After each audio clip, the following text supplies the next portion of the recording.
ঈদের টানা 10 দিনের ছুটি শেষ হচ্ছে কাল। পরিবার পরিজনের সঙ্গে আনন্দ ঘন সময় কাটিয়ে কর্মব্যস্ত জীবনে ফিরছেন নগরবাসী। ফিরতি পথে টিকিট নিয়ে বিড়ম্বনা না থাকলেও ট্রেনে অতিরিক্ত ভিড়ের কারণে অসন্তোষ যাত্রীদের। বিনা টিকিটও ট্রেন ভ্রমণের অভিযোগ ছিল অনেকের। রিপোর্ট ঐশী গোস্বামী প্রমাণ।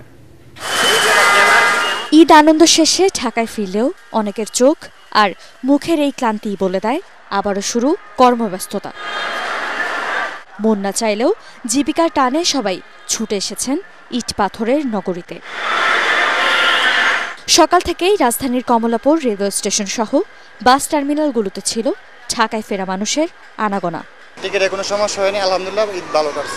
ট্রেনে অনেক ভিড়, আর গরমটা বেশি পড়ছে, তো যার কারণে অনেক বেশি কষ্ট হয়ে গেছে এবার আসতে। ঈদ ভালোই কাটছে এবং এখন আনন্দ লাগতেছে। ঢাকা এসে আবার চাকরি দিতে লাগছে।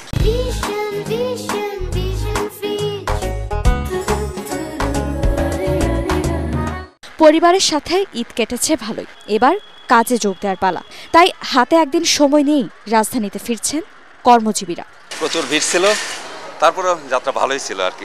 বাড়ি তো ঈদে যাওয়াটা এক ধরনের মজাই, কারণ বছরে এই 2টা ভ্যাকেশনই পাই বড়, কিন্তু যে আসাটা খুবই কষ্ট ছিল।